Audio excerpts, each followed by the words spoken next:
हे बघा, bullet train प्राधिकरण यांच्या मार्फत ठाणे महानगरपालिका तसेच ठाणे कलेक्टर ऑफिस यांना सूचित करण्यात आले होते की बाबा बुलेट ट्रेनच्या मार्गावर एक शीलपाटा येथे अनधिकृत बांधकाम होत आहे।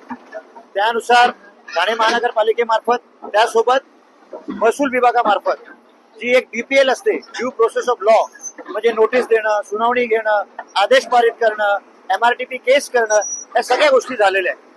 यापूर्वी महानगरपालिका आणि महसूल विभाग इथे कारवाई करायला आली होती, परंतु खूप मोठा विरोध झाला। मग आजची ही कारवाई नियोजित करण्यात आली। सदर कारवाईमध्ये टायगर पोलीस स्टेशनचा आम्हाला बंदोबस्त भेटला, आपण बघतातच आहे, आणि त्यानुसार आज आता ही कारवाई सुरू आहे आणि हा जो अनधिकृत बांधकाम झालेला आहे हा संपूर्णपणे हे भुईसपाट होणार आहे।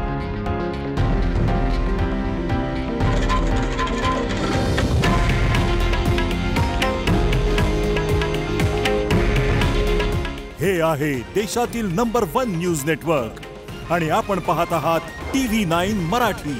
काळजी तुमची, हित महाराष्ट्राचं।